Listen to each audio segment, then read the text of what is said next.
Socrate, ce nom, tout le monde le connaît, c'est un peu synonyme de philosophie. Mais au fond, que sait-on vraiment de cet homme qui a bâti toute la pensée occidentale en affirmant qu'il ne savait rien? C'est ce paradoxe qu'on va explorer ensemble. Alors, la grande question, c'est celle-ci. Comment est-ce qu'un penseur qui n'a laissé aucun livre, pas même une seule ligne de sa main, a pu marquer l'histoire de la pensée à ce point? C'est tout le mystère qui entoure le personnage de Socrate. Et le voilà. Enfin, voici son visage, ou du moins une des reconstitutions qu'on en a. Cette figure un peu énigmatique, née à Athènes vers 470 avant notre ère, est souvent vue comme le point de départ de la philosophie telle qu'on la connaît aujourd'hui. Pour essayer de comprendre Socrate, on se heurte tout de suite à un obstacle, et pas des moindres. C'est ce qu'on appelle le problème socratique. Il n'a laissé absolument aucune trace écrite de sa pensée. Rien. Et ce défi, il porte un nom. C'est le problème socratique. Vu qu'il n'a rien écrit lui-même, tout ce qu'on sait de lui, eh bien, ça nous vient d'autres personnes. Et c'est précisément là que les choses commencent à se compliquer sérieusement. Du coup, pour le connaître, on est obligé de se fier à des témoins. Le souci, c'est que leurs témoignages, ils se contredisent souvent. Alors comment on fait pour démêler le vrai du faux dans tout ça? Nos infos viennent en gros de 4 sources, et elles sont très différentes.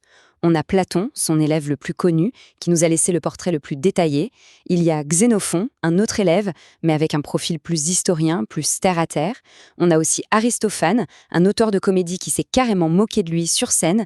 Et pour finir, Aristote, qui n'a pas connu Socrate directement, mais qui était l'élève de Platon, et nous donne une analyse avec plus de recul.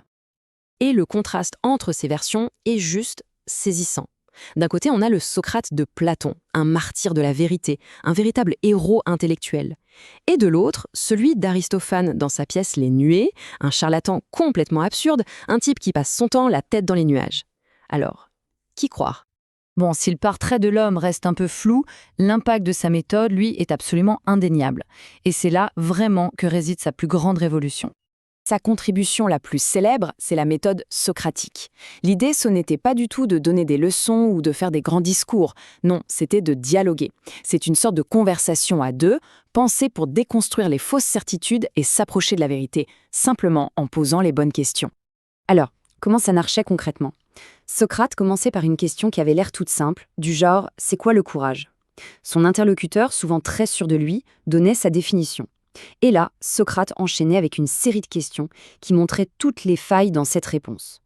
Au final, l'autre se retrouvait coincé dans une impasse, on appelle ça une aporie. Il était obligé d'admettre qu'en fait, il ne savait pas vraiment.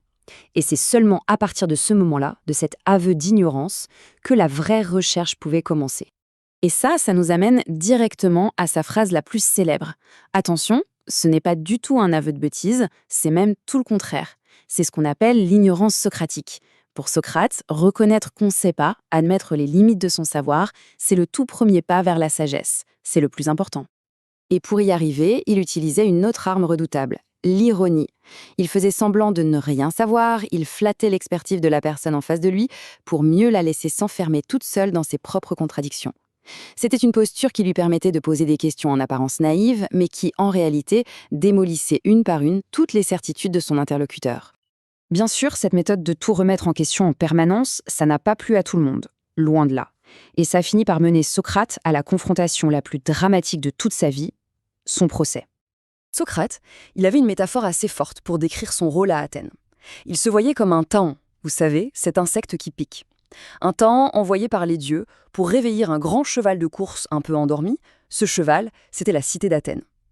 Son but, c'était de la secouer, de la sortir de sa routine et de la forcer à réfléchir à ses propres valeurs. Mais le cheval, il n'a pas vraiment apprécié de se faire piquer. En 399 avant notre ère, dans une ambiance politique très tendue à Athènes, Socrate a été officiellement accusé de 2 crimes. L'impiété, c'est-à-dire ne pas respecter les dieux de la cité, et la corruption de la jeunesse. En gros, on l'accusait de leur apprendre à tout remettre en cause. Il a été jugé par un jury de citoyens et reconnu coupable. Ses amis avaient tout organisé pour le faire évader de prison, mais il a refusé. C'est un point crucial, il croyait profondément qu'il devait obéir aux lois de sa cité, même si ça voulait dire accepter une condamnation à mort qu'il jugeait injuste. Et c'est pendant son procès qu'il aurait prononcé cette phrase qui résume absolument toute sa philosophie. Pour Socrate, une vie qu'on passe sans réfléchir à ses actions, à ses croyances, à ses valeurs, eh bien cette vie-là ne valait tout simplement rien. Il a préféré mourir plutôt que de renoncer à cette quête de vérité.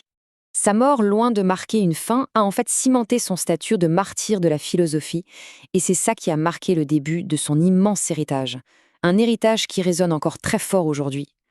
En fait, on peut dire que presque toute la philosophie occidentale qui a suivi s'est construite en dialoguant avec Socrate.